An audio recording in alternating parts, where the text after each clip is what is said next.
Hi, and welcome to show number 44 of the elcafecitotraveltalks, a podcast where people share travel stories and adventures. My name is Tony Lloyd, and I'm your host.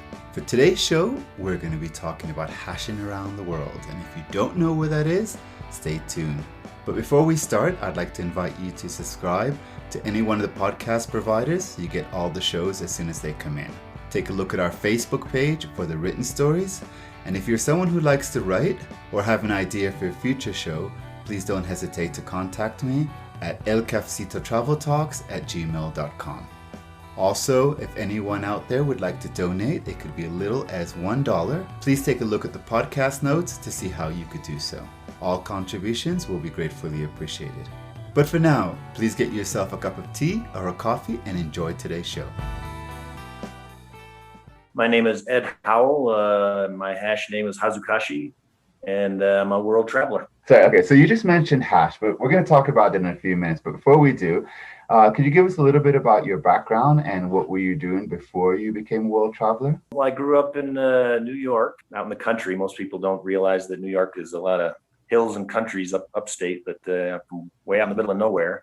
My dad had been in the Army in the 50s and was stationed in Europe and had done a lot of travel while I was there. And when I was a kid, he would show us slides, and that really got me interested in traveling. So as I got older, I joined the military. My first overseas assignment was in 1984. I was in Okinawa, Japan, and that's where I found the hash. But I did minimal traveling up until 1997 when I was stationed in Korea. And once I was in Korea, it was so easy to get around Asia and so forth. So I did a lot of flying around and seeing that part of the world and really got hooked. So since I've retired from the military after 31 years, I had a short second career doing IT, but I just feel like I want to get my travel in while I'm still young enough to enjoy it, worry about working later. So here I am at 57 years old, 35 years of travel, and really enjoying it. Before you actually joined the military, did your family actually go on any holidays together? Did you do any traveling at that time, or was it just the slides that your father was showing and then? Not internationally, just locally in kind of the New England, Northeast USA area. I've been to 106 countries now, and as each one of them has its own distinct story to tell.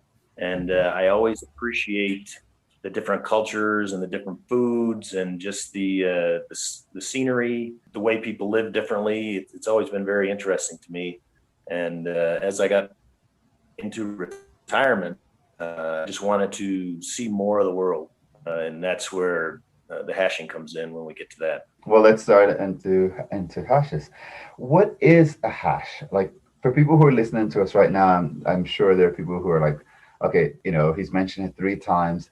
Like, what are they talking about? So could you give us an explanation of what a hash is? The Hash House Harriers is a running club, probably the largest running club in the world, but it's so loosely affiliated that the clubs aren't connected. Each one is an individual entity, but you can travel anywhere in the world and find a hash club and run with them, and it's just like your old friends. But hashing started back in 1938, Kuala Lumpur, Malaya at the time, now Malaysia, when some British expat living there, working under the British Empire, decided to start a running club. The Hash House Harriers was born.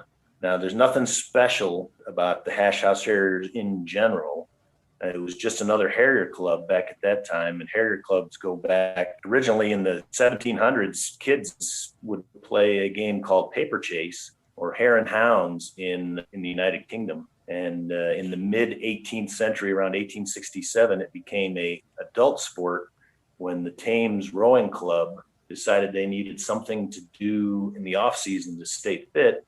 So they reached back to that old kids game they played in the boarding school and rugby school and turned it into an adult game of paper chase. It's basically the beginning of what is now cross country in other places, because it transitioned in the UK to cross country running around a track rather than through the woods. But as expats were positioned around the world, British. They took this game with them as a fun social event, hang out with their mates and get some fitness in. And then afterwards have social dinner or drink some beers. And beers become a big part of the Hash House Harriers. So that we can talk about more about that as we go forward. You said that it's a little bit like what would be cross-country running. Could you explain to us a little bit about like how a hash is set up? Like what are the different, because it is a running club, but it's a running club that's a bit different than other running clubs. So what would be some of the differences? It's a non-competitive type of running. Some people are designated as hares and they will set a trail originally in paper, but now we've transitioned to using flour or chalk. Different areas, sometimes city, through alleyways and streets and parks, more often out in the countryside through fields and streams and up hills and down trails. The pack doesn't know where they're going. The pack is all the people who are following the hares. They don't know where they're going. They're just following these marks as they go along. And somewhere 5 to 8 or 10 kilometers later, they're at the finish.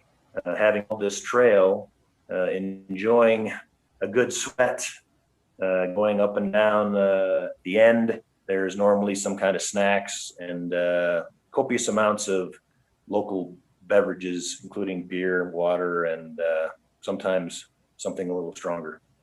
A little stronger.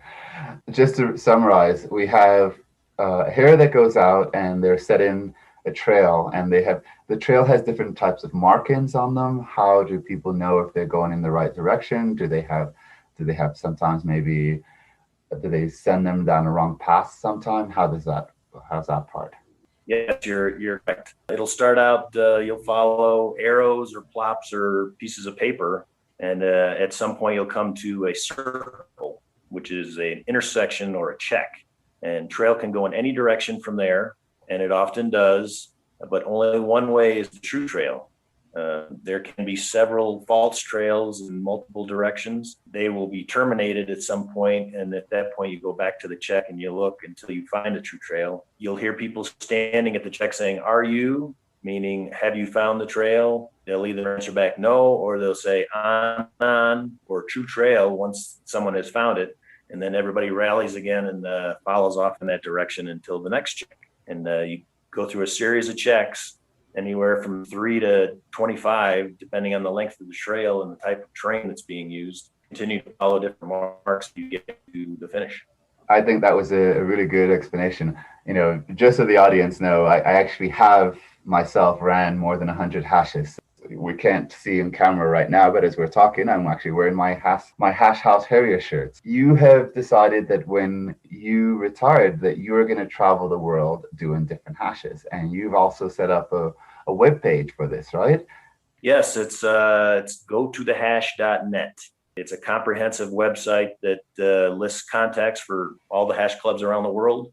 It has a calendar of hash events for the next 3 years.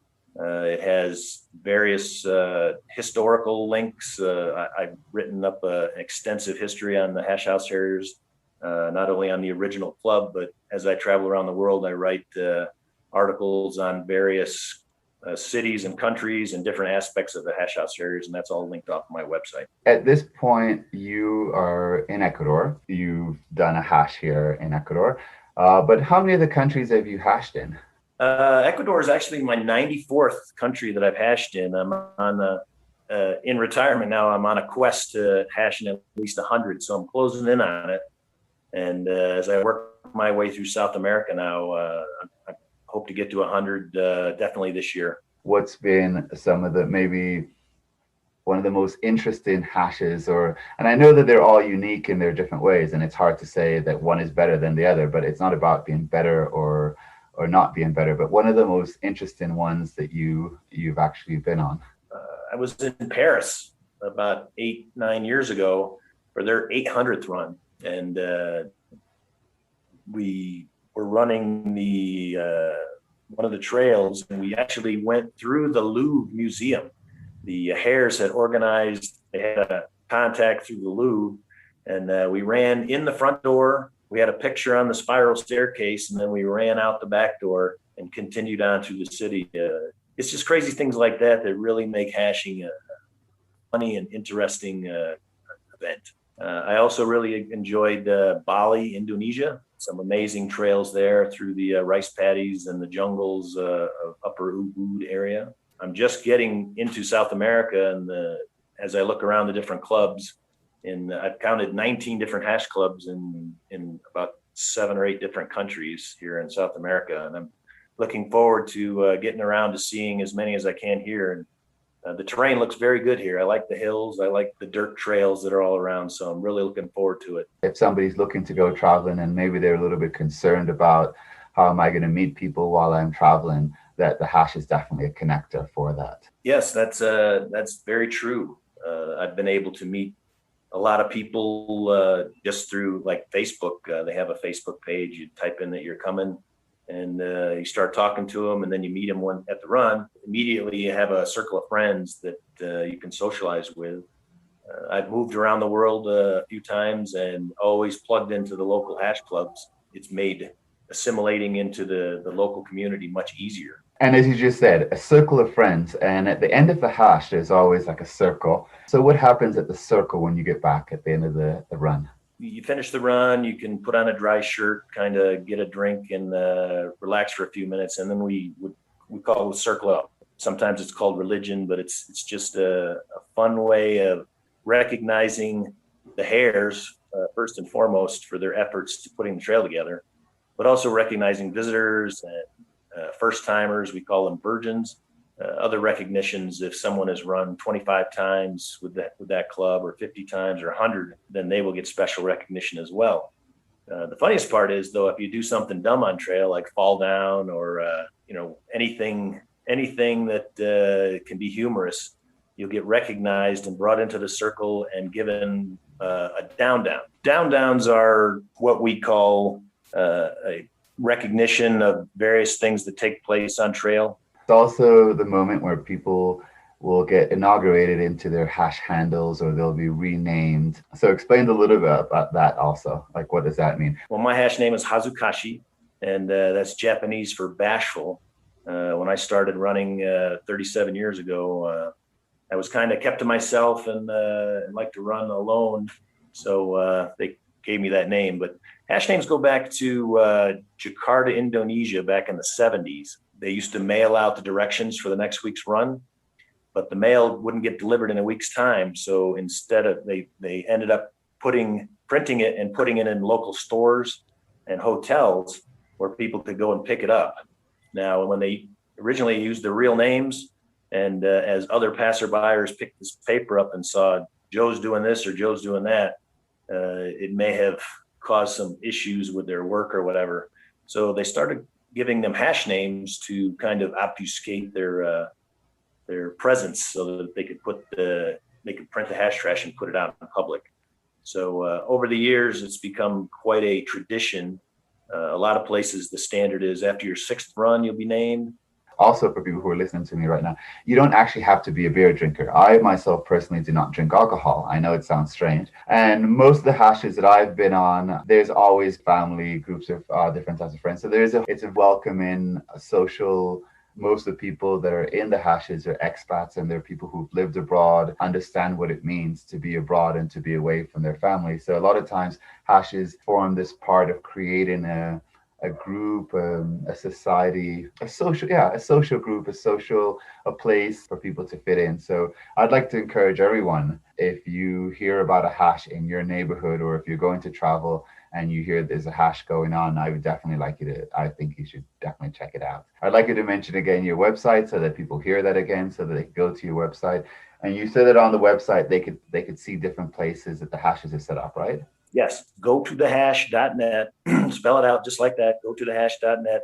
For my last question, you've sort of mentioned a little bit about it, but what would be something that you've learned through this whole experience, and through your experience of hashing and also traveling around the world while you're hashing, that you would actually like to share with others? People are people, and it's really amazing how people of different walks, different cultures, different backgrounds can reach out through the hash and become friends, and lifelong friends. I have friends that I meet as I travel around the world in different places, and it's just a good way to catch up with people.